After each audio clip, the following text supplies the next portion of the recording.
In accordance with the Commonwealth of Massachusetts Executive Order suspending certain provisions of the open meeting law, we are conducting this meeting virtually. The Public Works Commission is conducting this meeting on February 10th, 2021 at 4 p.m. Eastern Time on the Zoom platform and in accordance with the town's policy directive and guidelines issued on April 1st, 2020 and amended on May 7th. I ask that all Public Works Commissioners, town staff, and presenters activate their video and mute their microphones unless they have something to say or are participating in a committee dialogue. For members of the public, when I open the meeting to public comment, in order to be recognized, please use the raise hand option in Zoom or *9 by phone.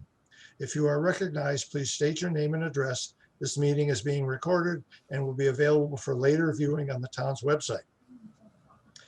I, James Terry, hereby call this meeting to order. All commission votes will be taken via roll call. We will start with an attendance roll call of commissioners. When I announce your name, please reply. Jim Terry, here. Andrew Boardman. Here. David DeLong. Here. Jeff Fasser. Here. Casey Winslow. Here. Thank you. Okay, so the first item on our agenda is review of the minutes of our last meeting, which was January 13th, 2021. Do the commissioners have any comments or corrections? Okay, seeing none, I'm going to have a roll call for approval. James Terry, aye. Andrew Boardman. Aye. David DeLong. Aye. Jeff Fasser. Aye. Casey Winslow. Aye. Thank you, everyone. Okay, our calendar is the next item on our agenda. Upcoming events. So in March, we are going to have the Roads Program Public Meeting Preview and the Enterprise Fund Capital Planning Update. The month following that, we will have the Roads Program Public Meeting, and the month following that, we'll have the Water Sewer Rate Public Hearing and preparation for town meeting. Are there any questions, or is anyone aware of the fact that they won't be able to make the next 3 meetings?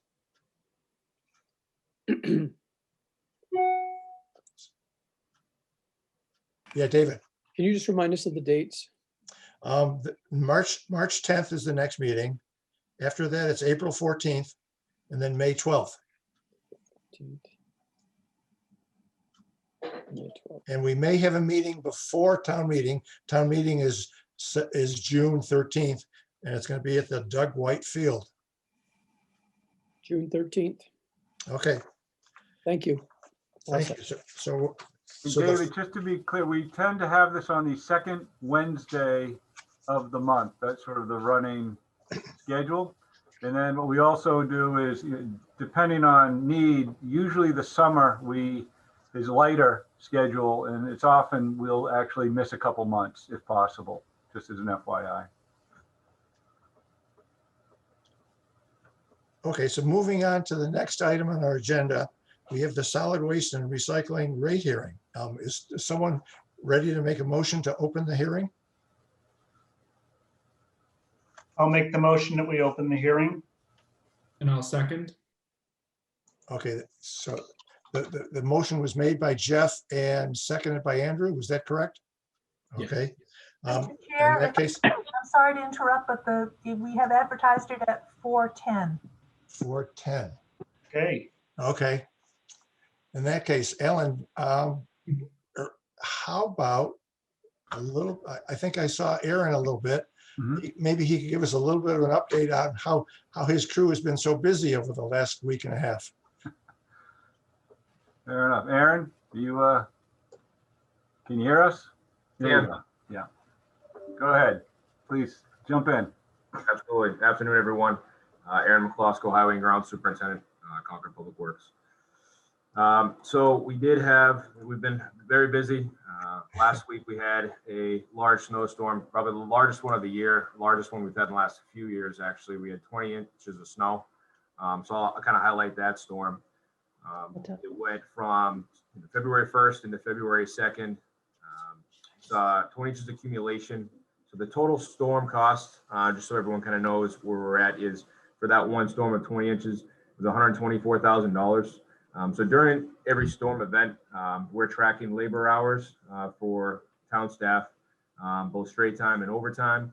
We're also tracking labor costs for contractors and all of our materials that we consume, and it's typically salt is the driver on that.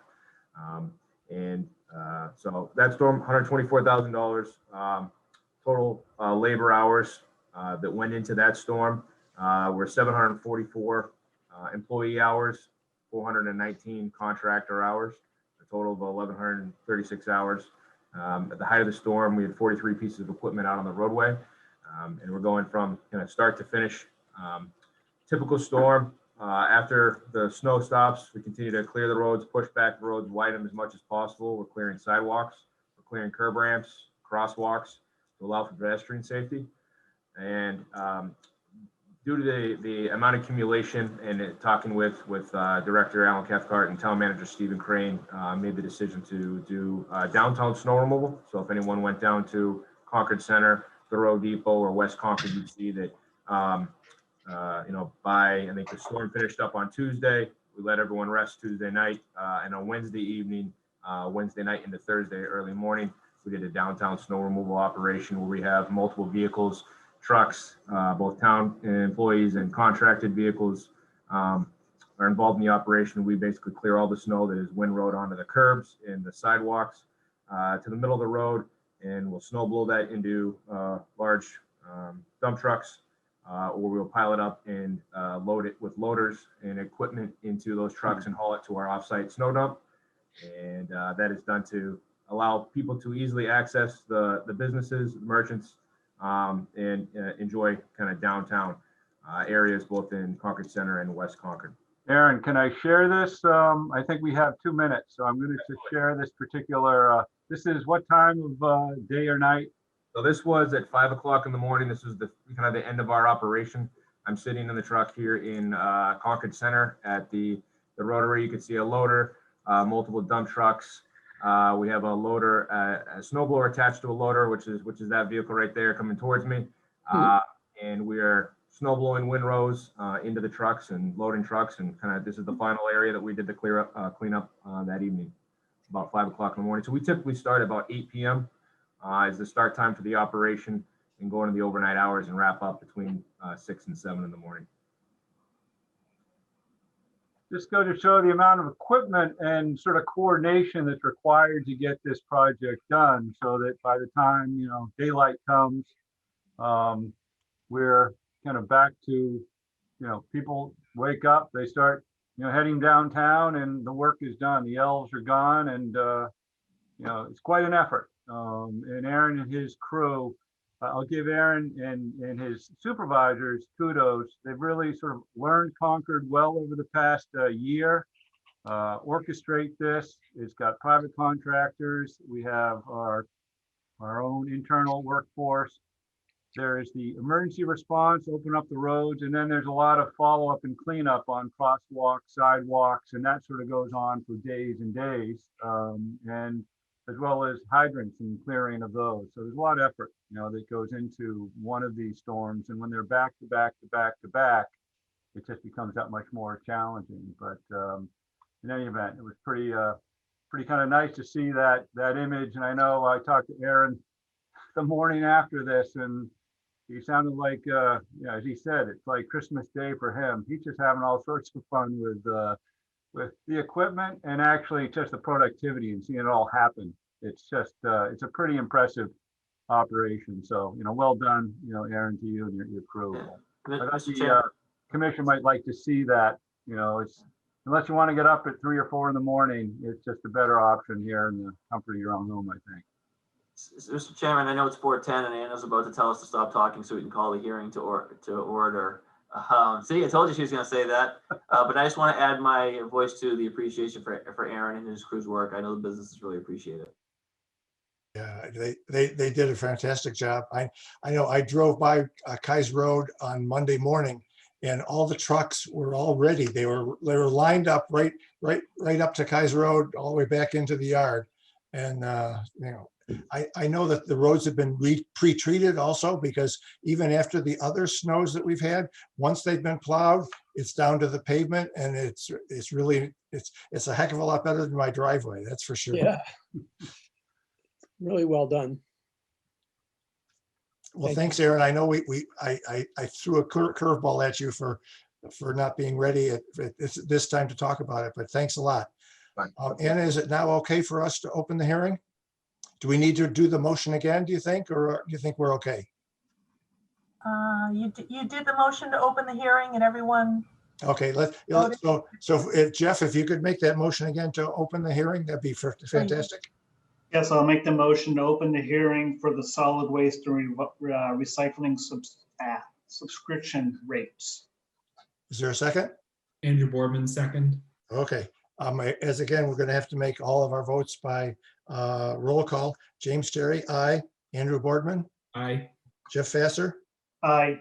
David DeLong, Aye. Casey Winslow. Aye. Thank you. So Alan, you've got a little introduction for us, I think? Sure. So just to let you know, the Solid Waste Disposal Fund was created under Article 27 of the 1989 Annual Town Meeting.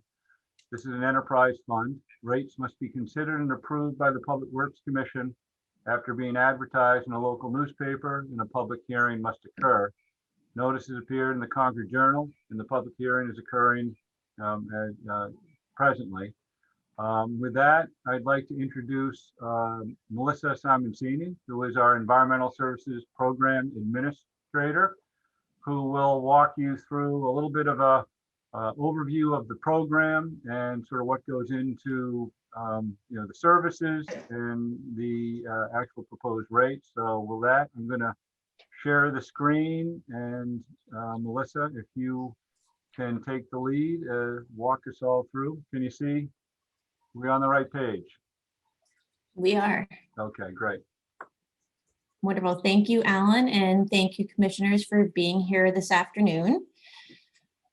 We're here to talk about the solid waste program. We'll quickly go over the overview, where we've come from, where we're going, and really how we compare in the future of the program. Next slide. As many of you may or may not know, we have a pay-as-you-throw program.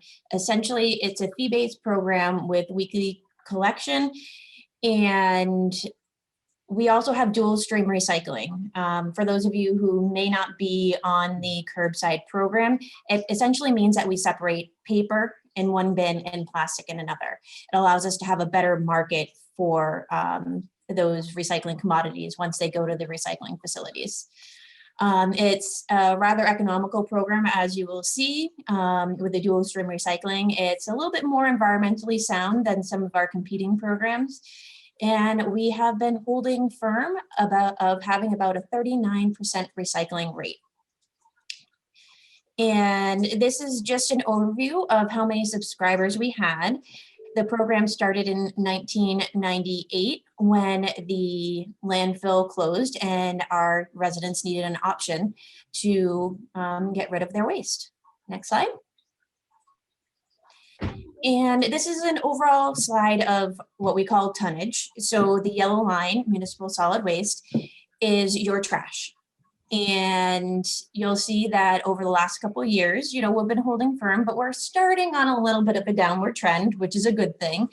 And also recycling is combined, both paper and commingled. So your papers and the rest of it, your cans, bottles, jugs, and tubs. And that's also on a downward trend. The trends are good, but they're not quite good enough. So over the next couple of years, we're really going to be focusing on overall waste reduction. That's both trash and recycling. They used to say that, let's just focus on recycling, pushing for recycling, but we really just need to push for waste reduction in general. These are some nice maps that the state creates once a year. We are working on submitting our annual reports right now, which details how much we actually threw out overall in town. And then in June, they put these out. So this is the most recent map that came out last June. And if you go to the two big things that I wanted to talk about here, one being that you'll see in the eastern part of the state, there's a lot of red communities. The red communities throw out more than the quote unquote green communities here. And what you'll notice is a lot of the communities in the east are the more urban communities where the trash collection is actually part of your tax base. It's not these what you call pay-as-you-throw programs. Where kind of, if you focus in, thank you, Alan, you'll start to see that those hash mark communities, Concord, Acton, Littleton, Sudbury, those communities are communities that have the pay-as-you-throw program. So the more people realize that there's a cost associated with getting rid of their waste, the less waste that they tend to create. And you'll also notice things like, you know, Acton is maybe a little bit more on the shade of green. And that is what we anticipate is they have to actually bring their trash to a transfer station. They have to handle it more. It's less convenient to get rid of their waste. So they throw out a little bit less. One thing that I've been looking into is trying to see if we started throwing away more waste in town per resident because everybody's been home and cleaning out.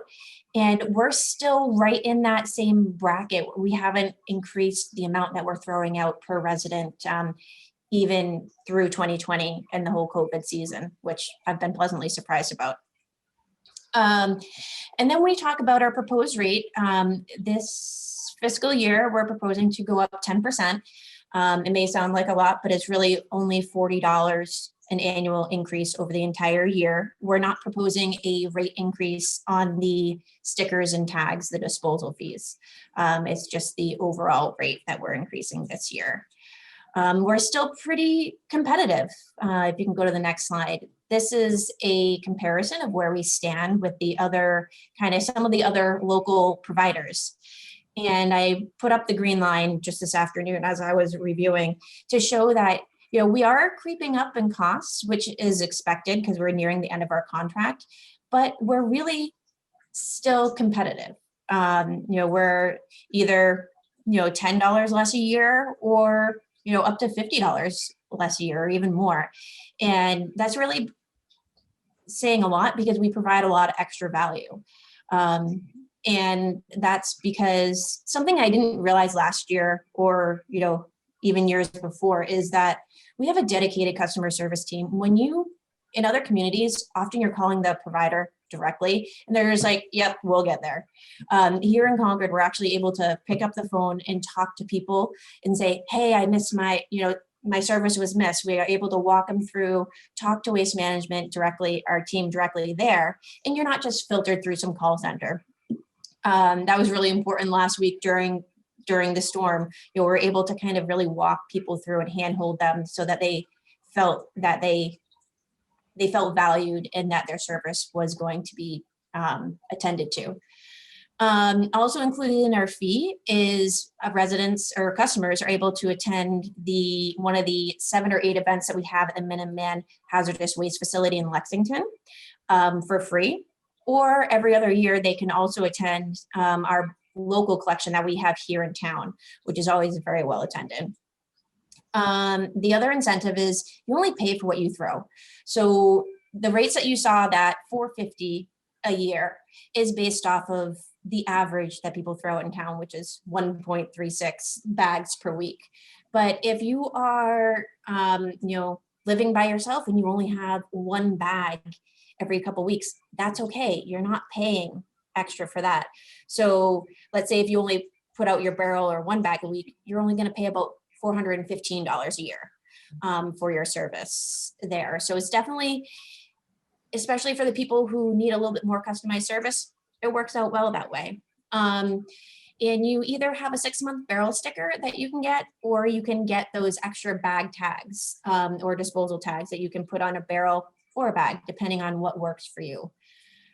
And we only bill twice a year, which is nice. And if you're resubscribing, you can simply go online, click a couple buttons, and you're done. You don't even have to worry about sending in a check or filling out another form.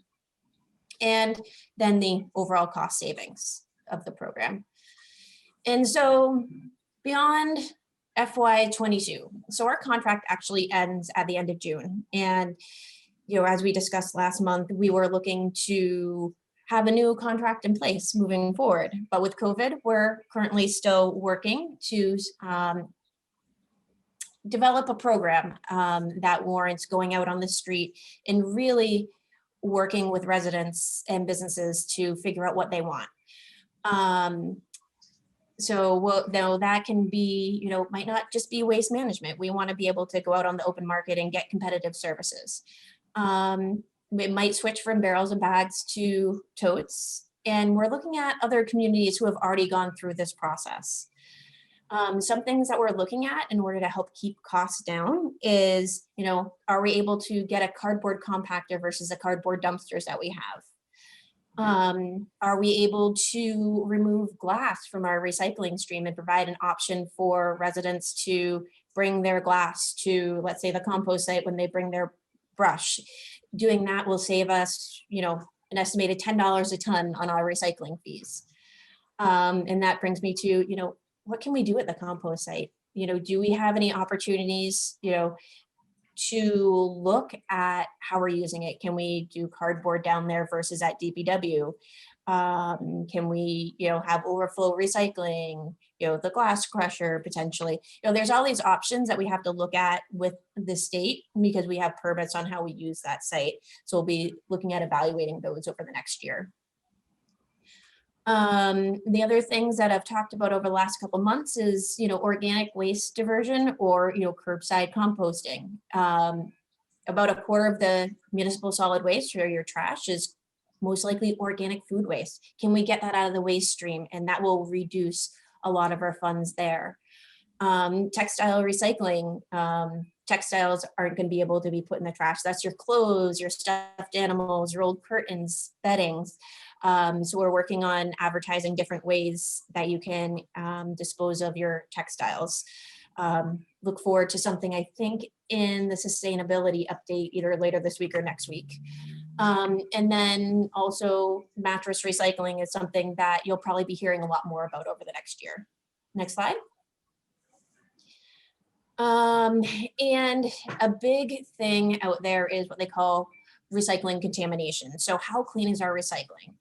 Our recycling's been pretty good, especially because we separate the paper from the plastics. But again, getting the glass out of the recycling stream means that there's less work they have to do at the recycling facilities. Really working to do an audit of what's in our bins and providing outreach. The state has this great recycling website and campaign called Recycle Smart that has a lot of canned outreach that we can use, which is fantastic. Next slide, please. And then this is a graphic that if you've ever emailed me, you may have seen at the bottom of my email. That's just a nice reminder that Erin Stevens, the public information officer, that used to be her title. She has a bigger, more fancy title now. She made this up for me just as a nice reminder to people to help keep their sidewalks clear and place their barrels and bins either in their driveway or in between the sidewalk and the street, not only so people can pass safely, but also right now our sidewalk plows. And that is all I have. I'd be happy to answer any questions for anyone or the commission at this point. Thanks, Melissa. Are there any questions from the commissioners at this point? Yes, Jeff. Yep. Melissa, thank you. And another great presentation from you as usual. Couple quick questions. You gave the rates of the private companies that operate. And were there any other companies that had lower rates, or are those the only ones that operate in Concord? Those are just the ones that we've pulled over the last number of years. And it's kind of a fun process. We call from our cell phones, we pick a house that's, recently sold, and we pretend to be a subscriber or a potential subscriber, and we call them up and just talk to them about their service, day of the week, and see if they can provide service. And interestingly enough, literally just yesterday, I heard from a new subscriber to the Towns program that Orifice may no longer be providing residential service in town, or might not be taking on new customers. So that's an interesting one. Another question I had is, as we go out to bid or solicit bids for, once the current contract expires, has there been any consideration, or do you know if any other parts of the state do this on a regional basis? So abutting communities get together and possibly get a better rate? Absolutely. And our own town manager has done that on his previous land. He helped negotiate some contracts out in Western Mass. And I would like to see if there's any other area communities that we can definitely partner with. We are in an interesting land of being right on that cusp of where it is included in the tax base, and then a number of other communities who have transfer stations that they manage. So, but it's something I've talked to a couple haulers over the last few months that are even saying, well, we're talking with, let's say, Waltham. So we know we'll have extra trucks in the area. So it's partnering for getting a more economical rate overall, and also partnering to ensure continuity of services. Did I cut out? No, David. Steve put his hand up. Yeah, Stephen. Yeah, sorry to interrupt, Mr. Chairman, but since Melissa's going to call me out here, I was just an observer, and I was actually going to say I have to jump off here in a few minutes, but since I got called out, I might as well weigh in. So it's exempt from 30B, believe it or not, solid waste, and so you really have some flexibility in how you negotiate with the haulers and disposal sites. And Melissa's right. In a previous life, the town that I was in worked on behalf of 15 other towns, mostly smaller towns, as kind of the lead negotiator for really, it was just to get down to a price per ton. And the reason why we took that approach is because the more tons you can provide, the better deal you get generally. I do think that the disposal side and the limitations on where you can actually take solid waste now has, even in I did 2 contracts, and in between 2 contracts, a couple of landfills were closing, and that really changed the marketplace. And so we really have to assess what's that like out here. National Sword, China's Operation National Sword destabilized recycling markets considerably in ways that are it's not as bad as it was when that first happened. I don't think, Melissa, if you agree with that, but it's coming back, but still not where it was before they made that decision. Which, if you don't know what National Sword is, they basically reduced the rate of contamination, if you will, in recycling, like, the plastic bag that's not supposed to be in there, or things that aren't, what's supposed to be recycled. They reduced it to a level that really was almost unmeetable for most residential recycling efforts. So it's been a very transformative time in those markets. And so Melissa now and I are going to have some conversations about how to, approach this issue going forward. And I think Melissa touched on the landfill, the compost site. And again, in a previous life, we did have a recycling center that did yard waste. It did bulk waste. You could bring recyclable materials there. We had what's called a swap shop, where people could bring goods that were still good, that they didn't want to end up in the landfill, and then other residents who had it was a sticker to get in could then take, which made my wife crazy when I came back from the swap shop with something that I'm like, this is perfectly good, so there's a lot of options out there, and I think Concord has a great program. But there are, many different ways to do it. And Melissa, I think, and Alan are really right on the front edge of this. So I think we will continue to find innovative ways to provide these services. David.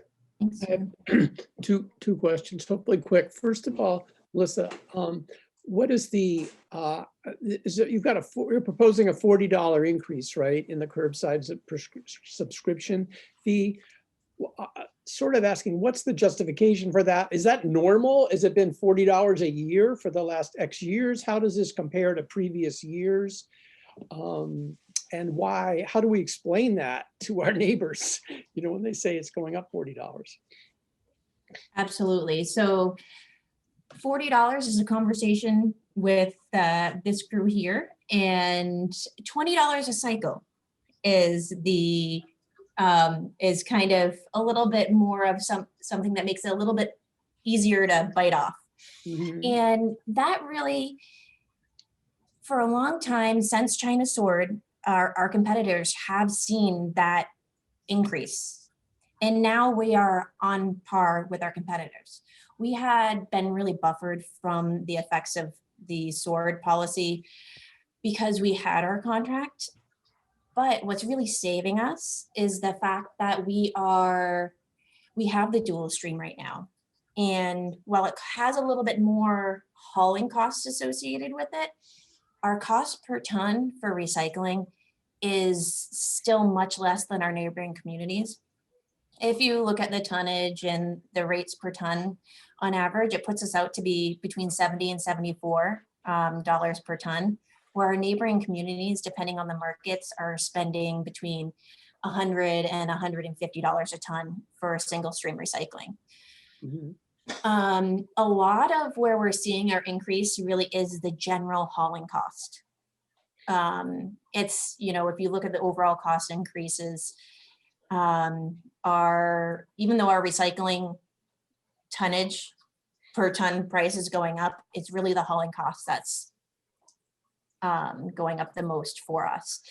But if you look at over the last couple of years, we kind of knew that this was happening. We knew that this was going to happen, and we built it into our rate structure. So I think if I'm going back 22, 21, FY20, we went up 5%. FY21, we went up 8%. And 22, it's 10%. And we're still dipping into the reserve. We're splitting the cost about 50-50 with the fund reserve. Okay. So we're not putting it all on the customers. Thank you. And Stephen, you may comment on this too. Are there any risks that you're looking at of things that could blow this up in the sense of some recycling stream going away, or some change, dramatic change that could make everything much more problematic? Or are there assumptions you're making going forward about what needs to hold in order for these rates to hold? David, this is Alan. For the next year, we have a price from Waste Management that we can work from. So we know for the next year we're okay. The real challenge is going to be, what services do we want? And as Melissa identified, we're going to look wholesale at what we have. In the next year, we're not proposing to change services. We're just going to be, continue as is. But if we decide we want to look at wholesale alternatives, there may be whole other approaches or incentives we can evaluate that can then be extended over a longer period of time. So we're looking for a 1-year contract right now. That's not advantageous. If we negotiate and go to an extended, multi-year, 10-year contract, then we can look at, savings over that long period of time, know what the rates should be and what the services, would be commensurate with that. Yeah, and David, on the more global stuff, and Melissa tracks this more closely than I do now, but I think the bumps we went through the last 3 or 4 years with the recycling markets and the mass DEP really closing down many landfills in Massachusetts, I think that's kind of we're still feeling the effects of that, but I don't see changes like that coming. It's really, in a lot of the hauling, I think, Melissa, correct me if I'm wrong, ties to how far they have to drive to tip the trucks after they've picked it up in Concord.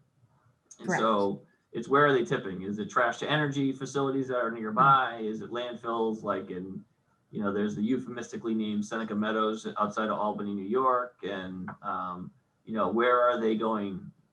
Is it a transfer station? Like, that's the level of detail that really, David, can drive some of this. And those are the things we have to sort out. And Alan's right. Negotiating a 1-year deal is not great for us, but I think many communities are kind of in the same boat because of all the uncertainties of the market and the pandemic and everything else. And I think customers will still get a good value for the fee. It's just, there's pressure, there's upward pressure on prices across the state because of, like I said, those larger factors. But I don't see a spike like I think we went through a few years ago. I think but it's still an upward trajectory. Thank you.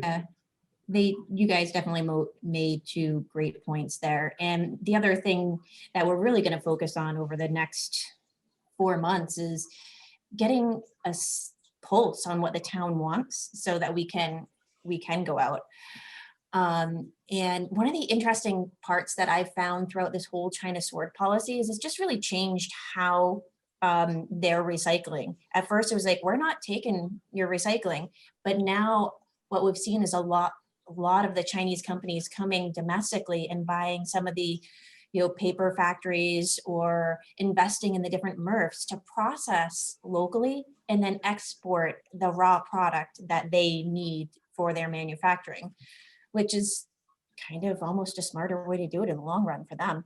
So it's interesting. And thinking about it, we also probably are going to get a better long-term deal now that we have hopefully passed most of the COVID uncertainty for our long-term contracts. I feel like if we went out and with a contract on the street over this past year, we may have had artificially inflated prices. So we may even, in the long run, be doing ourselves an interesting favor. Thank you. Are there other commissioner questions or comments? So Melissa, I have got one. On the memo that was presented to us, there was something, an item called recycling cart. And the current contract has no charge, but going forward, it's going to cost almost $3 per cart. Is that the green things that we send out each week, and how are they going to count those? So that in particular refers to the municipal and school buildings. Okay, Typically in our previous contract, they said that we had 40 free, but they just weren't charging us for any of those. So now we're getting a good accounting of what's out there to make sure that we have only what we need. okay, thank you. You're welcome. Seeing no commissioner comments, are there any comments from the general public? Anna, can you help me find out if there are any people who want to raise their hand? I don't see anyone raising their hand. Okay, I'm waiting a couple seconds here. Okay, in that case, is there a commissioner who is willing to make a motion to close the public hearing? David, I make a motion to close the hearing. is there a second?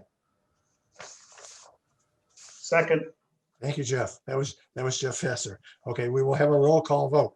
All those in favor of closing the public hearing for solid waste and recycling program subscription rates and fees. James Terry, aye. Andrew Boardman, Aye. Jeff Fasser, Aye. David DeLong, Aye. Casey Winslow. Aye. Thank you. The hearing is now closed. Is there a commissioner? Oh, Steve, Mr. Crane. Oh, he's leaving. I thought he wanted to speak. Is there a commissioner ready to make a motion? Andrew. Andrew Boardman, I make a motion to adjust the curbside subscription rate from $282 to $322 annually for solid waste and recycling subscribers, and from $150 to $154 to $162 annually for recycling only subscribers, effective April 1st, 2021. The cost of weekly disposal tags will remain at $1.80 each, and the cost of a 6 months barrel sticker will remain at $46.80 each. Is there a second? I'll second. Okay, Jeff Fesser, second. Okay, again by roll call vote of the commissioners. James Terry, aye. Andrew Boardman, Aye. Jeff Fasser, Aye. David DeLong, Aye. Casey Winslow. Aye. Thank you. We're getting much better at this now that we're on the Zoom things. The next item on our agenda is the Concord Country Club, their groundwater conservancy district review. Alan, will you take a beginning here? Before we start this, excuse me, this is Dave DeLong. Anna, can you note in the minutes that I'm abstaining from this discussion and vote on the advice of the State Ethics Office because I'm a member of the Concord Country Club. So I will not be participating. Okay, Certainly, thank you. That's the advice I'd gotten, just to be on the side of, err on the side of thank you, David. careful. So I'm just going to turn off my screen. I'll be hearing, but I'll just be here. And Okay. I'll come back for the next event. Thank you. Yep. Okay, with that, I'll give a brief introduction. We have a team from Concord Country Club. Greg Sincata is the general manager, sort of taking the lead. A quick primer to the commission as to what this is about. I did submit a memorandum identifying the fact that this bylaw for some of the newer commission members exists. In essence, it's a tool that the town uses to protect water resources. It's not exclusively for drinking water, but our drinking water supplies are an important component. It also protects the natural resources as well and some of the wetlands. So I gave a little bit of a cut and paste out of the bylaw, so you don't have to look at the entire document. But in essence, this is an activity that requires review through the ZBA. The ZBA looks to get recommendations from the Public Works Commission when a review, when this overlay activity may have an adverse impact on water supply. So staff have been working with the Concord Country Club. It's a fairly unusual project as far as the kind of scope and scale and impact on groundwater withdrawal. It's not a typical kind of activity. I will preface that Concord Country Club have had active groundwater supply or wells that have served their needs for irrigation for over 2 decades. Large yielding wells. These are not your sort of typical residential sorts of water supplies. But this change in activity, this introduction of a large kind of retention pond to complement their irrigation system merited review and vetting. With that said, we talked to Concord Country Club. We told them that it was fairly complex. They should bring on a hydrogeologist to help us and the commission understand what these potential implications would be. And with that said, they submitted a letter report was part of the packet. And Greg, I'll sort of let you kind of tee it up for Concord Country Club to kind of make your case as to what you're hoping to achieve. Well, thank you, Alan and John and the rest of the committee for allowing us the time to talk about this. This is, as you know, this is for our irrigation system that we're looking to update and that we need to do over a period of time. I'm going to turn over the reporting and the technical aspect to Peter Newton from Bristol Engineering. He's our hydrologist that we've been working with, and he will go over the report and the information that's needed to make a decision. And then we can answer any questions that you may have after that. Good afternoon, everyone. My name is Peter Newton. I'm a hydrogeologist from Bristol Engineering Advisors. Most of my work is actually in the public water supply sector. So I do have, when Greg and Peter Rapocchio contacted me and told me that Alan had some concerns, I was pretty sure I understood where Alan was coming from. So one of the things I needed to do is sort of understand how the country club currently operates or historically has operated their water supply wells. And the 2 wells have a combined capacity of in the ballpark of 600 gallons a minute, which is a very, as Alan indicated, is a fairly large water supply. The country club needs to get a certain amount of water on the turf over a weekly basis. Their best practice is about an inch per week. That is tempered by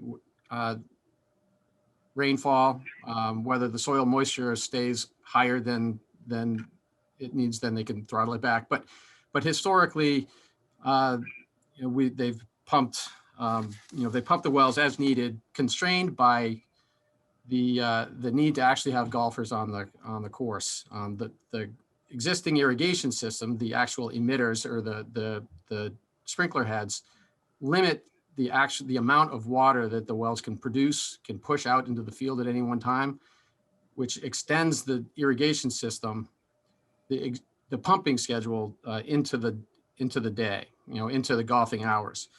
So what I wanted to do was look at how historically they had operated the wells. Now they've operated this system for just about 20 years, and they have historically operated them somewhere in the ballpark, of 30,000 gallons a day in the early season to as high as over 200,000 gallons a day in July and August.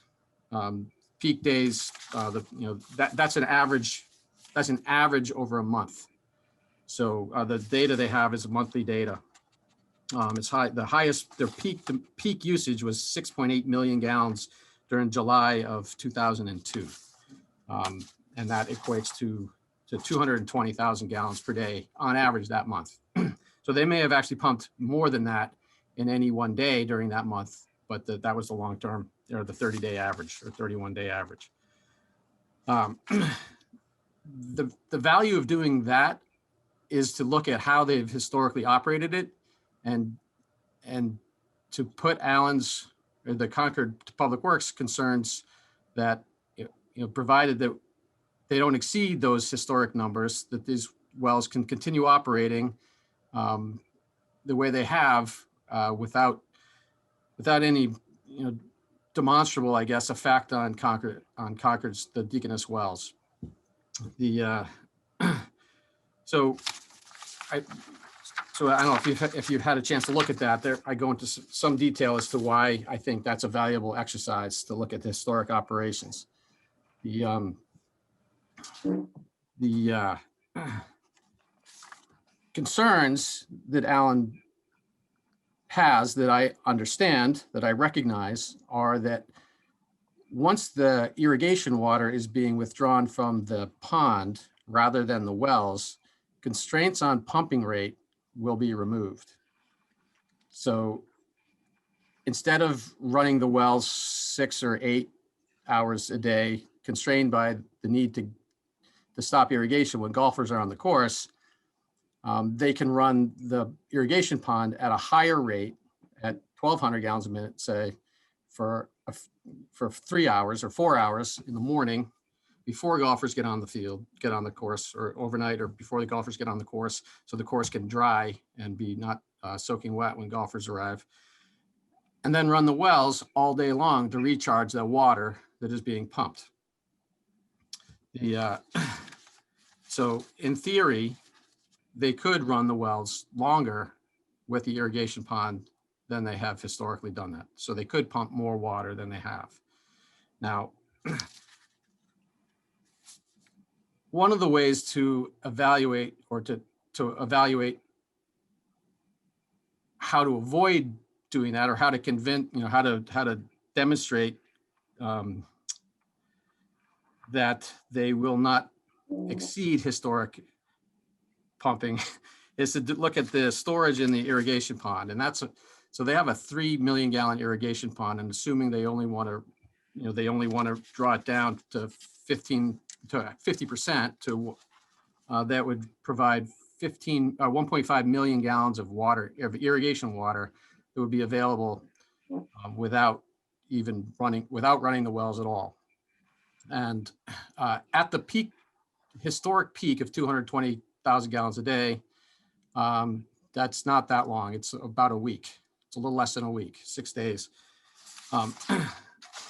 Now, the country club isn't proposing to not run the wells over the summer and the dry periods.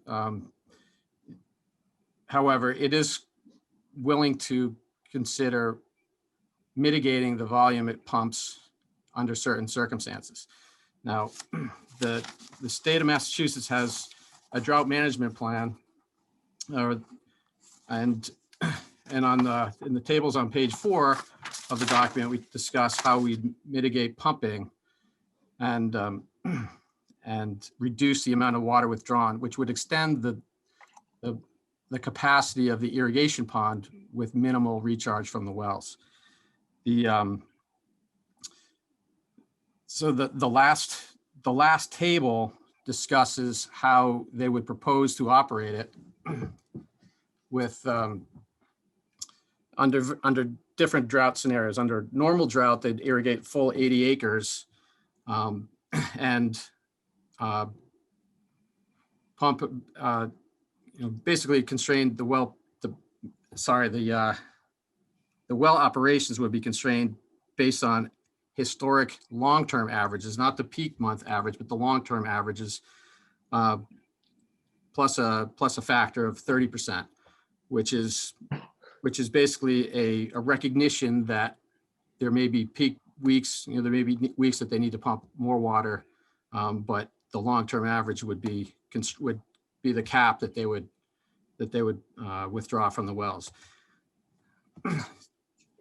We believe that's a reasonable position, given that the wells have been in operation for 20 years, and there appears to have been no observable effect on the Deaconess's ability to pump water. Now, as the state drought declarations, if we get into a period where we have a mild drought, the amount of acres irrigated drops, and the amount, so the irrigation demand drops and the recharge from the wells likewise drops. We go from an average of 217,000 gallons per day of recharge from the wells under a mild drought to a cap of 130,000 gallons per day. On a significant drought to 75,000 gallons per day, which is below most of the long-term averages.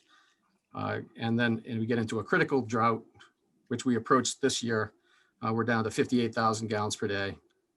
And in an emergency drought, we would work with Alan to determine how much water we could, the country club could pump. Note that the acres irrigated drops dramatically under each of these drought triggers. So they're published, and it's an identifiable target or circumstance or condition that we all know that we need to change our that we need to react to.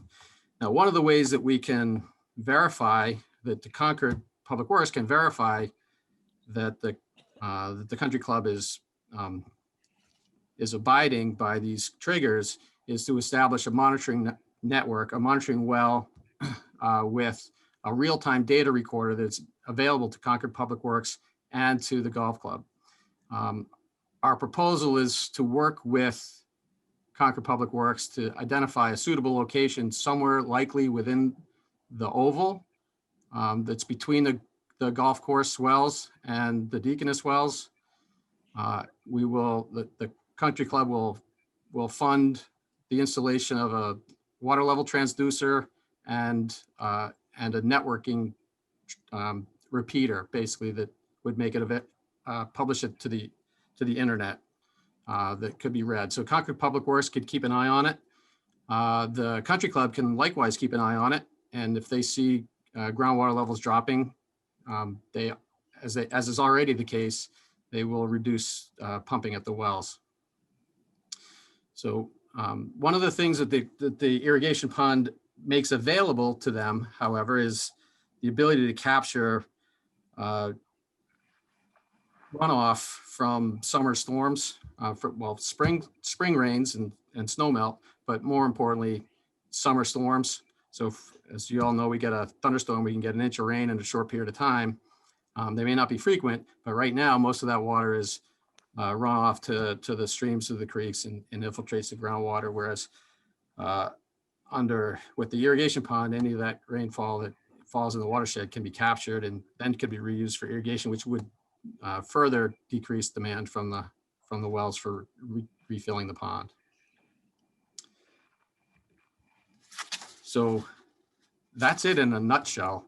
If anybody has any questions, you may. Thank you, Peter. Appreciate it. let me start it off a little bit. I understand how you think that the pond, the pond is going to be a storage facility so that you won't need to pump as much all of the time. And I wasn't sure where you expect to keep the pond. Do you keep it between 1/4 and 3/4 full, so that you've got that half of, 1.5 million gallons to use right away? Or do you want it all the way up to the top most of the time? It would be, So they probably would leave it. I mean, Greg, you can answer this, but if you'd like to chime in, but in discussions with the country club, it would be between full and 50%. Okay. Because of the configuration of the pond, if it drops below 50%, there starts to get a lot of, maybe not the first year or two, but over time when vegetation grows up and starts to die, if the pond gets too low, it can become, one, an eyesore, and two, it can lead to odors of rotting vegetation and stuff. So it's just not aesthetically, it's more an aesthetic thing than anything else. Is the pond deep or is it shallow? Now, is there a large surface area or a minimal surface area? I'll leave that to Peter or Greg, because I've not been involved with the design of the pond. Just they quoted me the volume. Peter? Hello, and introduce myself, Peter Rapocho. I'm the golf course superintendent at Concord Country Club.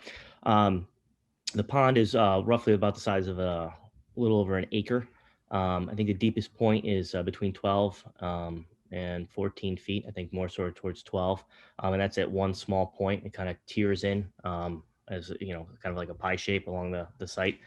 And as Peter mentioned, from aesthetics and from, a storage, because it's what we're trying to achieve with it, it's, between 50% and full would be ideal to keep that. And as we need to recharge it, that's where we'll determine what the levels would be to kind of fill back, or, if it's going to rain, we shut the wells off, let the rain try to fill the pond and kind of manage it that way a little bit as well. So Peter, would you be likely the person who would be interacting with Public Works the directors regarding the water levels and droughts and things like that? Yeah, absolutely. Yeah, absolutely.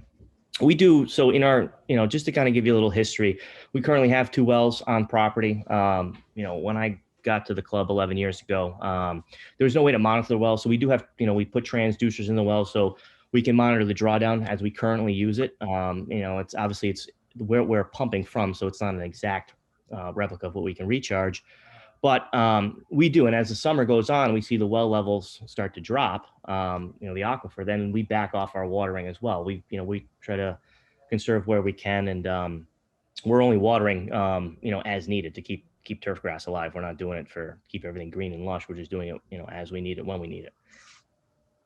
Thank you. Are there other commissioner questions?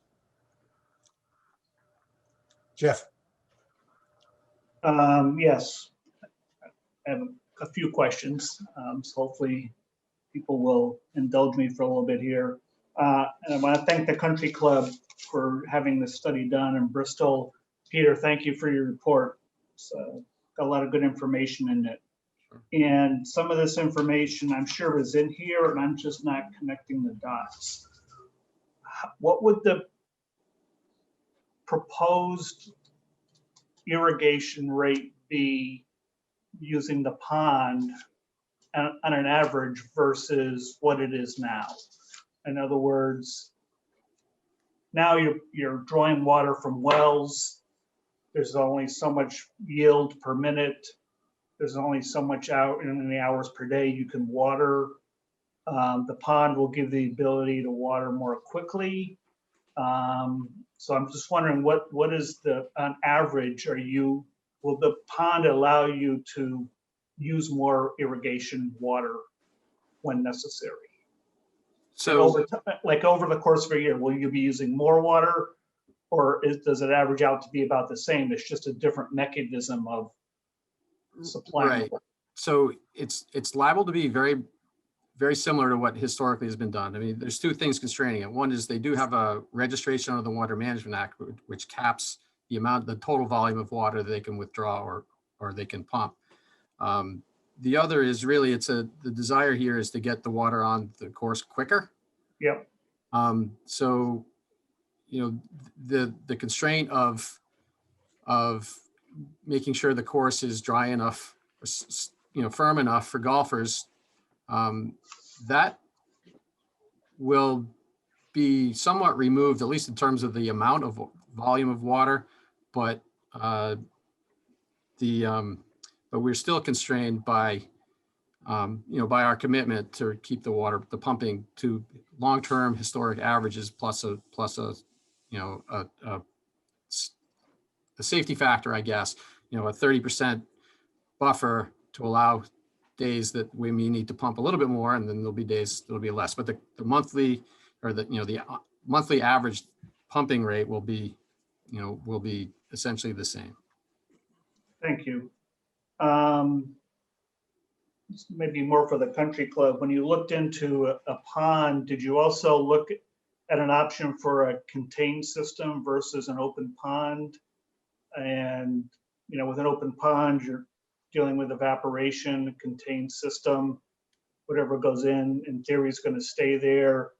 Plus, with a pond, I don't know how you're going to construct it. Will there be infiltration into the ground, or will it have a liner so that the only water loss may be through evaporation, not through infiltration?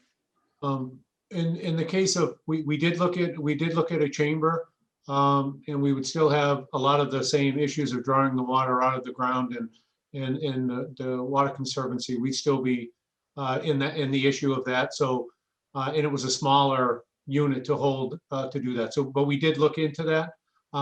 This would be a lined pond, so it would store the water, and over a period of time. And our hope is this is more energy efficient at the end of the day, whether it be for electricity, for pumping, for usage onto the golf course, because we're drawing less water out of the ground over a period of time, or during the when we have to pull it out, where we can now take less of it out of the ground and use it into the pond and draw and irrigate directly out of the pond, as opposed to trying to irrigate out of the ground, which we currently are doing now. So over a period of time, that would make it more efficient for everybody. And this is an assumption on my part. I mean, we're drawing groundwater, whether it's your wells, as you're doing now, your wells filling the pond, our wells are drawing from the same groundwater system. So we're not really changing anything except for the reservoir of water which you're drawing from to irrigate the turf. Is that correct? Correct. Okay. And then another question, sorry, I have a few of them here. Since water is now being drawn from a pond, and this may be more of a Board of Health question, but the water now is obviously open to the air, and I don't know what type of controls need to be in place for public health purposes in case any contaminants get into that water, which is probably minimal now since it comes from a well, but if it's in an open pond, there's the potential of something getting into it. I mean, I don't I'm know not if aware. that's under our purview, Alan, or if the Board of Health is going to address questions like that. Peter? I'm not aware of any. I mean, I've worked at several golf courses that have irrigated their golf course through a pond, and because it's not drinking water, there has been no real concern in terms of contaminants. I mean, it has obviously a filtration system in the water. Most golf courses, such as ourselves, test the water. I test the well water twice a year. I test the stream water as well, just to as part of our best management practices. And I haven't heard of any golf courses that had to do anything related to irrigation water quality testing. Yeah, Other than like a nutrition base point. Yeah, mostly you'd be talking, Jeff, about kind of microbiological concerns and risks, unless there were some additives. And I don't know if the country club can volunteer whether there's any intended additives. That would be a potential issue for the Board of Health. Peter, do you have any sense on that? You're talking like fertigation or like a bioject system or acid injection, something along that type of system. Is that what Yes, you're I'm wondering if there's any plan that would then likely be something under the jurisdiction of the Board of Health. But There is no current plan to do that as part of this project or part of this system, no. There's no fertigation or those type of things. I mean, a lot of those systems are becoming actually antiquated because, you know, more of the science now is driven to getting nutrients out of the ground instead of putting fertilizers down. The soil has a lot of things that it needs already. So, you know, how do you get them out of the ground, get the plant to use what's in the ground versus just throwing on top of it, is more of how the science is being driven now. So that's kind of one of the things we've been focusing on over time as well. So. Yeah, I don't know how to handle this, but if there was a spill on site for some reason, and there was runoff from a tanker truck that may be carrying gasoline or oil that then ends up in the pond, admittedly, that could end up in groundwater too, but it's easier to get into an open pond system. What safeguards would the town have in place that the country club would have to follow so that things are cleaned up before that water is then sprayed onto the golf course? In the case of, I mean, that would be one of the, that's a kind of an ideal situation when you talk about that. If there was a spill, we'd be able to shut off the wells and just use the water out of the pond. And so there wouldn't be any of that going into that. It would, I mean, if it was something out on the street that, you know, like a gas truck, you know, fell over in the street and it went into the groundwater, you know, obviously we could shut down and not, you know, not be drawing any water out of there until it was cleaned up by whomever, you know, caused that. It wouldn't be something, you know, it wouldn't be an oil tanker or a truck or something from us that would be using it to fill the pond or use any of that. So, but in this case, we wouldn't be, we'd be able to shut down the drawing out of the well. So there wouldn't be anything ending up on the golf course or in the air or on anybody. Yeah, I guess I was more concerned about a spill where there's not getting into the groundwater, but running across the surface into the pond. I can't envision a scenario where we would have a gas tanker, an oil tanker truck even near the pond from where it's located on the golf course to how to get to it. I mean, I wouldn't, there would be no reason other than someone deliberately driving it there for whatever reason. I don't envision any reason that there would be anything. So then it kind of links into my last question, which is, I think it's great that you would be directing stormwater into this pond. And is that just surface runoff, or is there an on-site stormwater drainage system that picks up stormwater that would then be directed to this pond? I believe it. Well, there's no stormwater system, so there's no collection of catch basins or drains throughout any part of the property that are going to be transferred into this. We wouldn't want to do that because then you would also run the risk of cars parked there, you know, oil leaking from cars, you know, salt runoff, whatever. This would just strictly be anything that's around the pond in the vicinity of the grades around the top of the pond that would run in, would be rainfall or snow melt. But there would nothing else is going into the pond other than just the well water that's getting transferred and any rain that falls from the sky that is able to filter in from, you know, the top of the pond down. Surface runoff. Yep. Okay. Thank you. You're welcome. Casey, did you have a question? Yeah, I think Jeff covered it, but just the idea of, could somebody just kind of review, does it negatively impact the groundwater conservancy district? And if so, is there mitigating factors that can be taken into account for that? Yeah, Casey, let me just speak to that issue again, because the whole idea is protection of the resources, and with the Public Works Commission primarily focused on the drinking water. The approach is that they're changing the pumping regime from large yielding, you know, wells, and complementing it with this storage reservoir, which is just for scale similar to the size of the Nurse Neck Reservoir. That's a 2.5 million gallon storage tank, for instance. And so what they're actually proposing to do is put some new governors on that operation that didn't exist before with the wells. The previous governor was use of the golf course, time of day, and, you know, when they could actually water. Now they're going to release that, and we're including a drought management strategy and mitigation plan that we, are now aware of. It's in their best interest because they want a sustainable practice in the event there are droughts. They need to sort of develop this, but we do have an ability to monitor and sort of observe with them any potential impacts and then initiate mitigation based on that.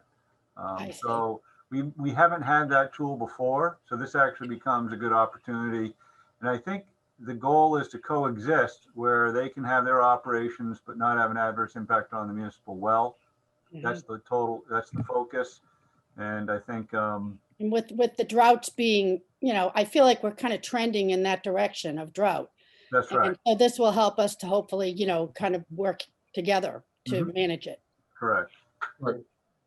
So Alan, maybe I just add one point. So this is John Rogers, the superintendent of water and sewer. We looked at the analysis that they provided, which looked like it, provides pretty solid assurance that there is no negative effect on the town's water supply wells, based on that analysis and in combination, particularly with the drought management sort of stepwise reduction that they're proposing, comes out of the state's declarations and all that.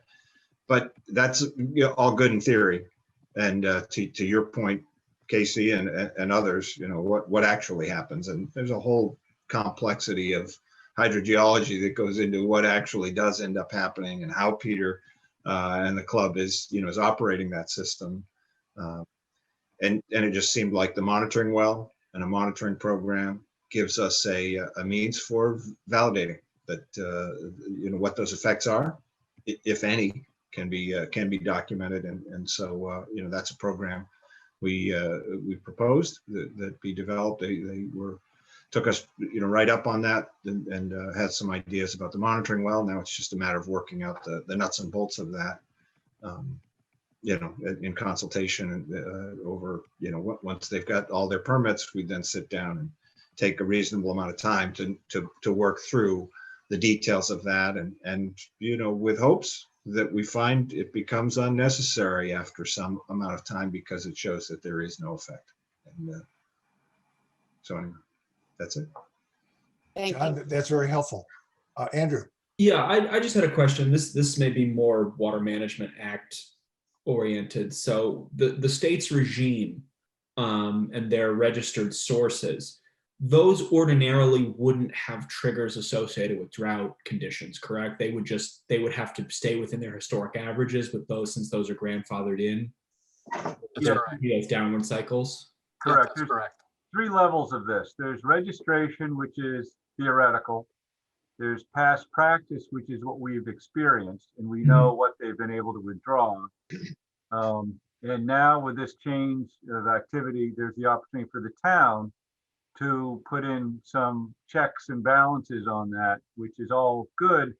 I will say the registration question becomes more and more complicated and almost moot, where the state is about to adopt regulations to impose conditions for drought mitigation. Okay. So either way, it's probably just a half a step ahead of the curve on this case.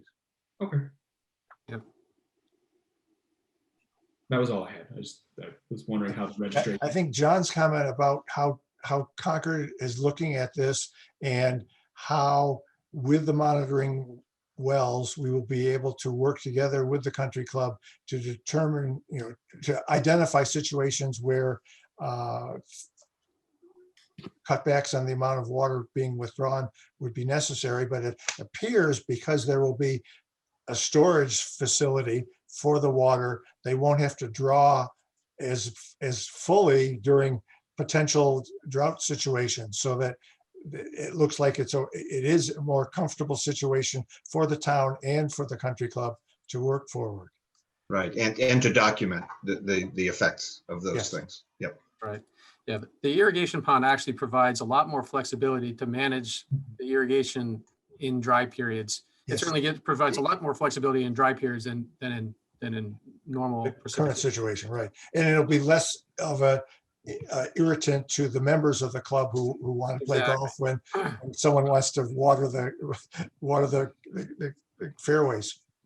Alan and I have been on committees for many years, arguing that instead of less storage, we need more storage in some of these stress watersheds, in some of these stress basins. And, you know, this is an example of where a little more storage, we can pump the wells when when it's raining, essentially, into the pond and store that pond and then use that pond when it's drier. That's a win-win. So Alan, I think the commissioners are fairly comfortable with the situation that is being brought forward to us. Would it be appropriate for staff to draft for our review a recommendation to the ZBA, making sure that we include in there the monitoring well and the evaluations that will be done between the town and the country club? Yeah, that would be great as far as, with schedule. Sometimes the commission will sort of just authorize the chair to, sign this letter. I don't know as far as schedules go, if we'll have a meeting between now and when they go to the ZBA. But, I know we've heard pretty clearly the comments, and I think the interest is, as stewards of the well and water supply, I think we've heard kind of loud and clear what those are. So I would propose that, where we can draft the comments and share them with the commission, but we won't have a meeting per se. So I would sort of volunteer that, Jim, you could act on their behalf. In that case, would one of the commissioners make a motion to that regard, that we would have staff draw forward a memo to the ZBA that would be signed by the chair and incorporate the points made in the discussions today?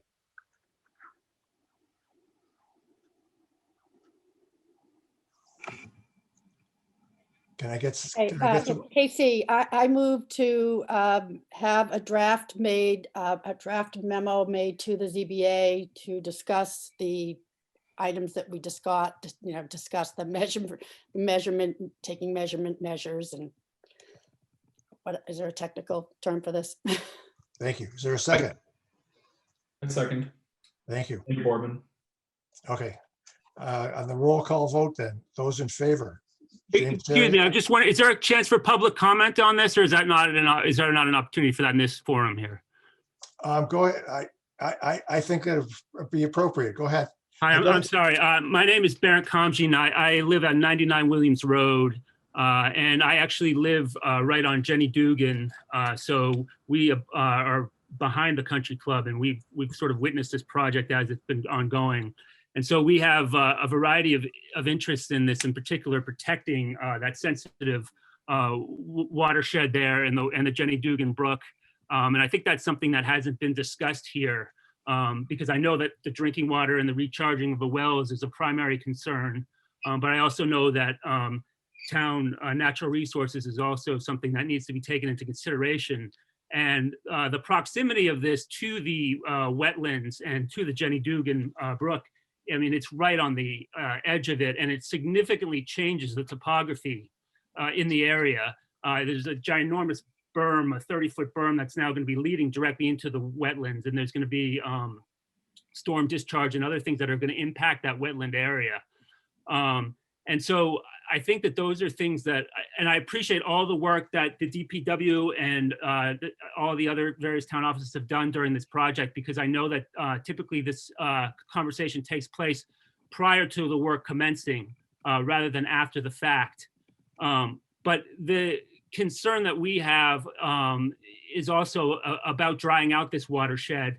And I understand that they have a registration with the state and that they are allowed to pump 25 million gallons plus per year. But I do also understand that that's up for renewal in this December, and that they've used significantly less than that amount if you look at the historical pumping rates. And so my concern is that this will allow indirectly for them to pump a significantly larger quantity of water than they had been using, rather than having all these evaluations take place prior. And things like the quality of the water, I understand that this is in full sunlight. There's algae, there's Canadian geese and things that can impact the water quality of such a large area of pond. And so some of these other concerns that I have, I understand that there's a lot of work that's been done on your end, and I don't mean to indicate that I have any mistrust of that, but I do want to make sure that it's clear sort of where we are in terms of how this project has commenced and where we stand, and where it's seemingly there are some areas that haven't been examined that normally would have prior to the filing for all this work to be done. I know it's a lot there, so but I watched this project over the last year, and we've been very close, and we've been residents of Concord for a long time. And, you know, we do obviously utilize Concord drinking water. And as I said, we live on this wetland area. And so all this area, and we've seen the drought, and we see the sun now on this previously forested area. And so it is of grave concern for us. Appreciate your comment. I think a good part of what you were concerned about is more of an NRC issue than the Public Works water issue. So hopefully you're going to have discussions with them also.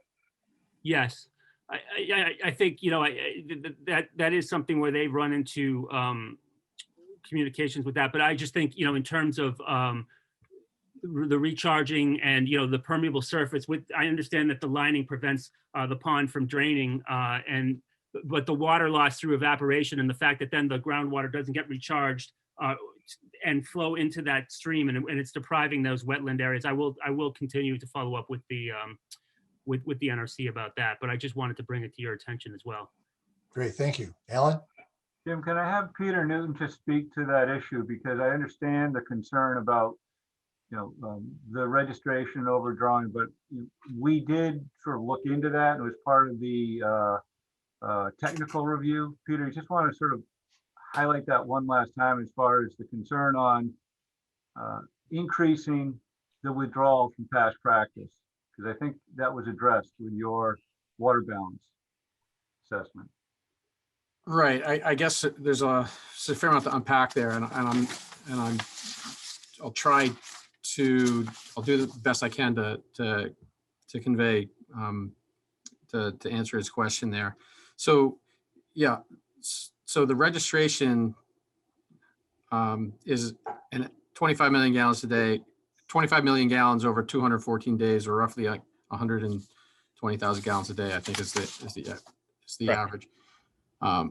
The long-term historical average pumping from the wells, like I said, is 30,000 gallons a day in the beginning in April, peaks at 200,000 gallons a day in July, and then drops again to 42,000 gallons per day in October. That's past practices. The average, I'm sorry, that's not, that's the average plus 30%. That's that first table on page 2. The average is 22,000 gallons a day, peaks at 156 and 32. The peak average day, the peak month average day is 84 up to 220,000 gallons per day. So what we're looking at is actually, we're looking for a that we are providing a commitment that we will not pump more than 30% more than the long-term average, which in every case is considerably below the peak month that they've ever pumped. Okay, so and this is a commitment now to not exceed those numbers, but understand that on a routine basis, they're pumping they've historically have pumped considerably less than this, than these numbers. And recognize also that that's without the commitments to reduce pumping during declared drought conditions. Okay, so our expectation with the computer controls, the SCADA supervisor controlled on the wells that integrate with soil moisture sensors, with rain sensors that would shut the wells off or shut irrigation off when soil moisture is high or rain is either in process or is pending, that that the need for recharge, refilling the pond from the wells will be reduced somewhat from what we're looking as a commitment number. All right, I'm not going to use the word authorization, but a commitment number that the country club will stay below. Now, the issue about the wetlands, the loss of recharge to the wetlands,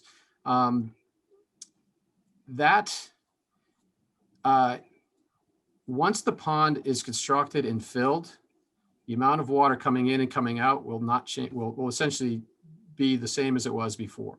All right, there will be, recharge to groundwater. Now, people are under the impression that groundwater doesn't evaporate, but it does. It's called evapotranspiration. It's a lot of the precipitation doesn't actually even make the groundwater. It's transpired by plants, in the root zones. It actually evaporates from groundwater at the surface of the groundwater, what we call the vadose zone, which is the unsaturated above the water table. So there is evaporation loss from groundwater as well. The issue with this irrigation pond is it's a very visible project, and it's a very visible structure. But the long-term water balance, we would not expect this to change. There will be changes during the initial filling of the pond, but over the long term, things should be fairly consistent with what they have always been. Construction impacts or berms notwithstanding, but that's a different issue. Thanks, Peter. I think Alan, it was helpful. So Alan, I think one thing that the staff report should include is a reference to the February 1st, 2021 report that Peter prepared, since that does lay out a number of the points that he just went over right there, that will be somewhat assuring to us, or will be able to point to where, if we think that things are not going the right way, we can raise the issue by looking at that. So that being the case, I think we need to actually take a motion, or take a vote on that motion. And I will start with going forward with that. James Terry, yes, or aye. Andrew Boardman? Yes. Jeff Vassar? Yes. Casey Winslow?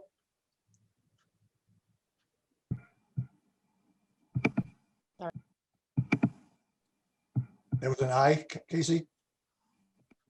Okay, so the vote was 3-1. Thank you, everybody. I appreciate your involvement in this. Thank you. Thank you for your time. Thank you, everyone. So Alan, I think that our next discussion is about town meeting coordination. Oh, I can make this pretty quick, and just wanted to keep the commission aware and some of the new members a little bit informed of the process. We are, heading into, preparation for town meeting. What that means for each, committee and board is a little bit different, but in essence, there is a coordination meeting that is scheduled for February 27th. That's a Saturday. Historically, it's been sort of a round table where the various chairs or representatives from each board commission will attend, and in essence, share conceptually some of those articles that they are looking at preparing and presenting at town meeting. Generally speaking, there are routine articles. And in fact, if you looked at the packet, I provided some language, excuse me, from some of those annual, more administrative, or what do we call them? Just the routine articles through Public Works. They included solid waste recycling funds, the water fund, wastewater or sewer fund, sewer improvement fund. In essence, I believe Jim has volunteered he could be available to present these. These are not controversial. Generally, we will hear at that same preview meeting other articles, some that may be more controversial or may have impacts and interests that the Public Works Commission may have. But this is the beginning of a long process. So we just wanted to let the commission be aware of these activities. The warrant article deadline to finalize is March 26th. So there'll be some time after that next meeting to sort of review some of these other articles that might be raised, that might be of interest to this commission. There may be things that relate to zoning that could involve wastewater capacity issues we might want to address.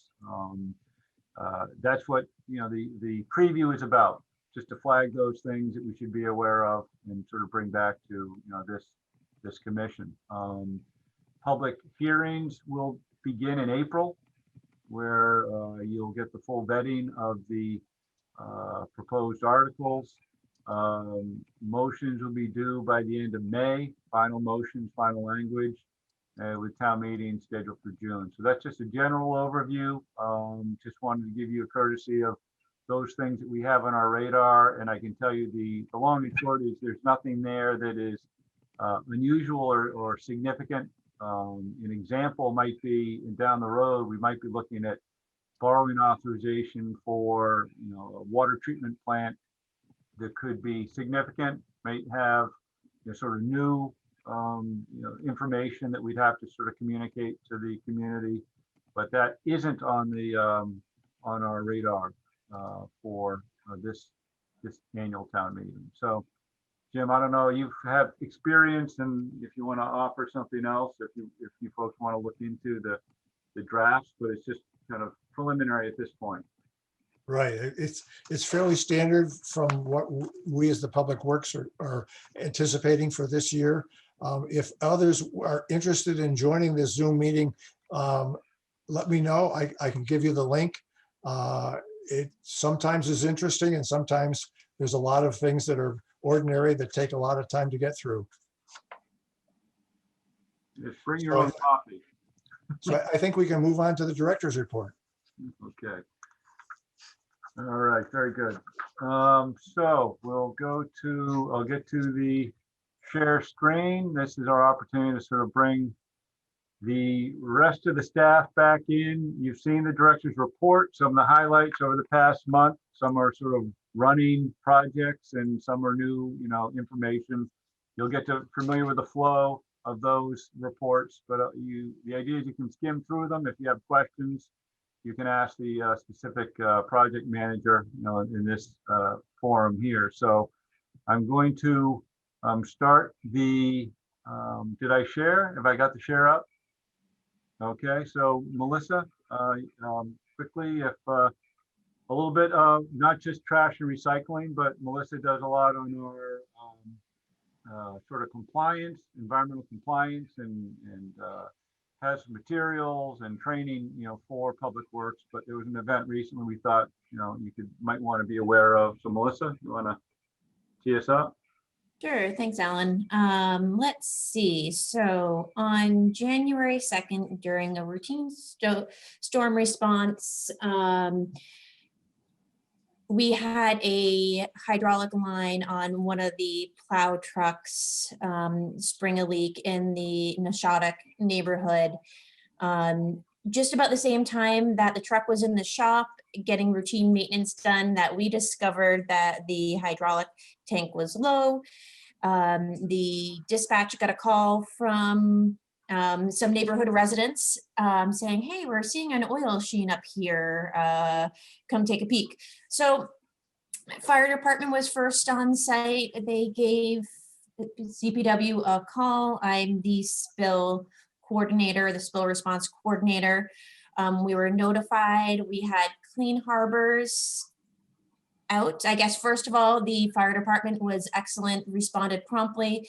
They put oil absorbent pads and booms in any of the catch basins where there was a little bit of a sheen on the road.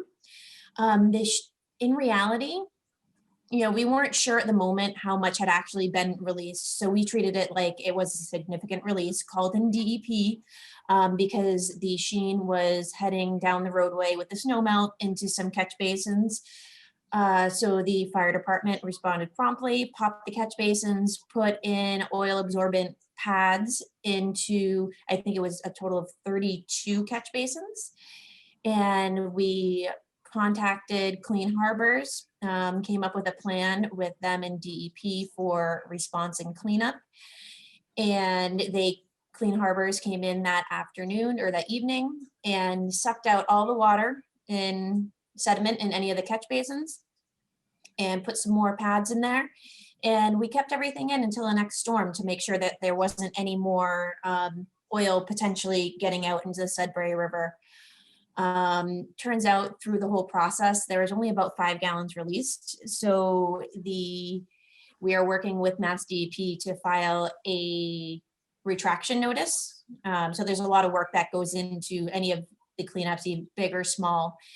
And what that will allow us to do, it will allow us to close out the report without having to spend additional time and money hiring a licensed site professional. All in all, the cleanup was successful, and we had put out more than we needed to, but with the potential of the sensitive Sudbury River there, we wanted to make sure that everything was safe and sound. So that was a success, and we're moving forward, and that was all that I had for this evening. Okay. Does anybody have a question for Melissa on her report, or any? We had a lot of trash and recycling discussion tonight, but I had one question. In the report on the landfill monitoring, it says it was done. What were the results? The results were good. So twice a year, we do both water and gas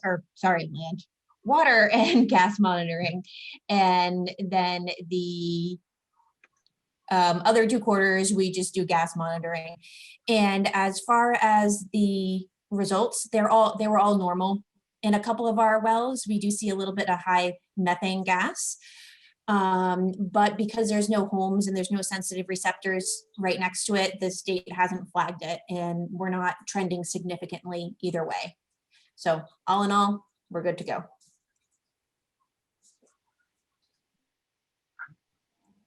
okay. We'll go to engineering. Steve Dukran, town engineer, is present. Steve, do you want to walk us through briefly your report? Yes, thank you. Good evening. First thing I want to talk about is this guardrail project we have on Nurse Neck Hill Road. Annually, we try to address roadside needs, especially safety needs, should we get a budget. So this is an ongoing project. You're probably wondering why there is a sewer factor in the guardrail project.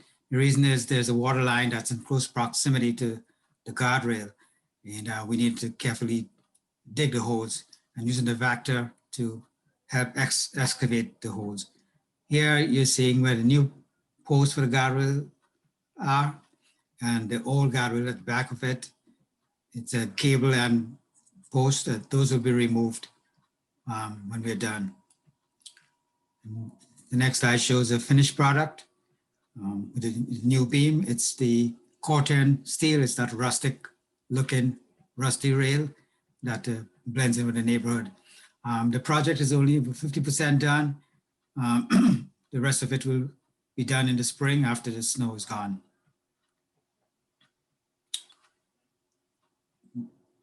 I apologize for not having a bigger caption on this slide, but it's a Bedford Court. The reason why we're showing this is that National Grid is about to start a project to relay the gas main on this street. It's going to be winter work. The reason why we allow them to work in the winter is we want them to get this job done so that we can come in the spring and repave the street. It's in our, we have a contract to do the road restoration in the spring. As you can tell, the road is very narrow, and having snowbanks makes it even narrower. We have a meeting tomorrow with the neighborhood to discuss access and traffic management. We'll have fire and police there to talk about the emergency access in particular. So that's a tomorrow meeting. Hope people show up so that we can really work through some of the challenges we have in trying to get this work done. Here we're showing us Walden Street, National Grid 2 is going to be doing gas main upgrade. We are allowing them to do this work in the winter because of the impacts they would have to the Walden Pond preservation. So trying to get them to get a head start is a good idea. When the preservation does open in the spring by DCR, we will have them go into night work so that they don't affect their operations during the day. Wanted to let you know that it's been quite a long process to get National Grid to meet our requirements. Trying to put this project together. I think we are more than halfway there. We want to make sure that they do improve on their workmanship, their quality of work, the durability of their work. And so it remains to be seen if they are going to meet those commitments, but we keeping an eye on them to make sure that they deliver as promised. That's it for us, if you have any questions.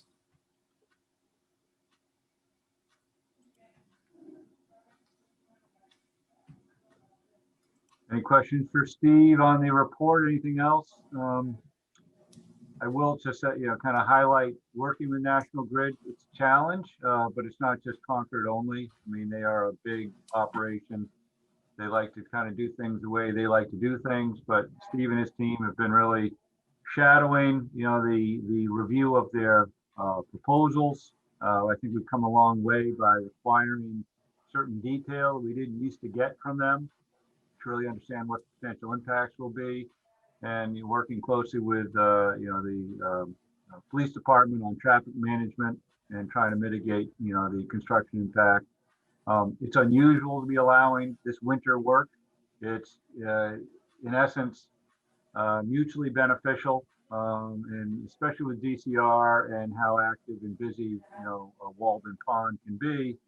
We figured the winter work in this area was something we could accommodate. And then the Bedford Court, unusual just because we're trying to get them completed with their work before we're there in the spring, but otherwise, just don't know if you have any questions for Steve directly. No? Thank you, Steve. Yep. We'll go to for you. We'll kind of a lot of your thunder you already had. So Yeah, good evening, everyone. Again, Aaron McCloskey, Highway and Ground Superintendent, Concord Public Works. So the first photo we have here is a one of two new trucks that we received last week. It's a 2020 Ford F-550 plow truck and dump truck. We ordered 3 of these pickup trucks from the Tony Municipal Group off the state contract, and received 2 of them last week. Price tags on these are just under 70,000, 69,000 and change for the fully upfit vehicle. We will have it lettered with the town seal and the Highway and Ground and Concord Public Works graphics on the doors here shortly. But we've already put them into service during the last storm that we had last week, and snow removal operations of the storms over the weekend and early and last night. So, this is a photo of one of 3 sidewalk plow machines running the routes. We maintain 44 miles of plowed sidewalk throughout the town across 3 assigned routes.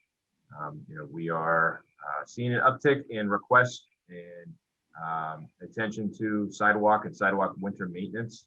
So we are dealing with those kind of individually as they come in.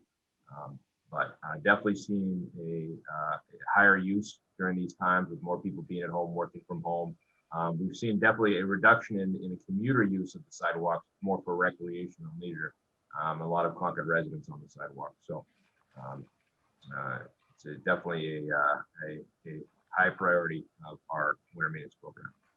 This is a photo here in the Kaiser Road yard, one of the standard treatment trucks and a loader filling the hopper with a load of treated salt. We use treated salt when temperatures, and it's salt, so it's road salt treated with magnesium chloride, and we use that when temperatures are in the low to mid 20s to make the salt more effective. But this is one of 10 standing trucks that we use as part of our winter maintenance program. all right. Any additional questions for Aaron, Highway Grounds, what they've been up to? Not a question, but a suggestion for residents. And that is if you live near a fire plug, it would be nice to shovel it out so that if there is a need for fire assistance in your neighborhood, the fire people will be able to get to the plug and not have an issue. I'm going to move right along to,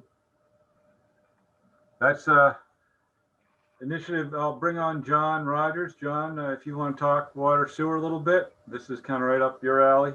Yeah, Jim, thanks for the prompt. Yes, thank you for putting that out there for folks. We put this out on the website, and it's been pretty successful in the past. It looks like it's been successful during these latest couple of events.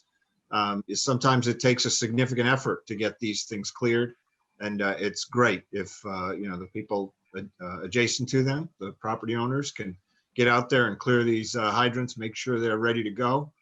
Should there be an incident, that really does help. We've got, 1,400, I think, hydrants that we're responsible for getting cleared, and it takes a pretty substantial effort by Public Works folks to get out there and clear them and re-clear them as we continue to have storms where snow gets pushed back in front of them after we've cleared them. So, but our guys are out there full time. Thanks to all kinds of folks for helping us with that. So yeah, Alan, do you want to go? Should we start with Assabet, or do you want to start at the beginning?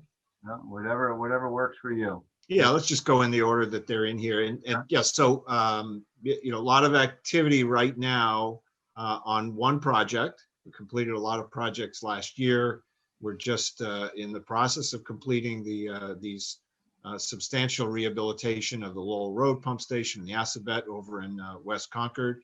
It's just a picture down in the vault with some pumps. I believe these are the pumps that were frankly a driving force behind the delay of the project back when COVID began. We were supposed to start the project shortly thereafter, and lots of production was slowed. So these are the pumps that were sort of the last ones that we finally got delivered. So just in the nick of time, they're working on a lot of things over at Lowell Road pump station. This is over at Assabet, where you can see there's quite a bit more complete. I think we had shown you a picture of this last time, and you would have only seen some of those ductwork, silver ductwork, sort of on the upper right and to the back of the station. All that material in the front has been installed over the last 2 weeks. They're in there now, started on instrumentation control of a lot of that equipment. So the work is progressing quite well.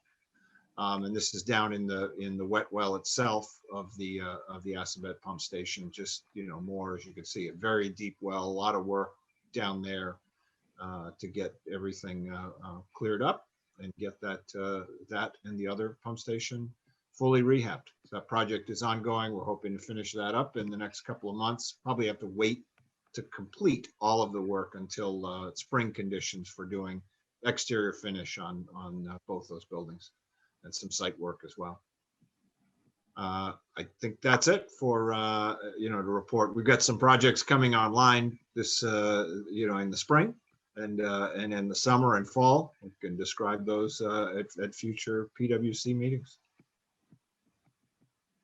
Thank you, John. I'm sorry that I stole your thunder there. No, that's perfect. That was exactly right on. Thank you, Jim. Appreciate it.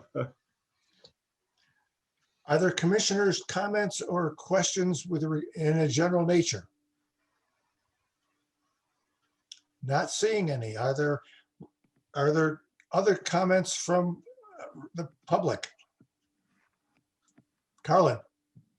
Hi, Carlin Reed, 83 Wits End. I just want to compliment the fine work that the Public Works Department is doing on the Unersnack Hill barrier. It looks really nice.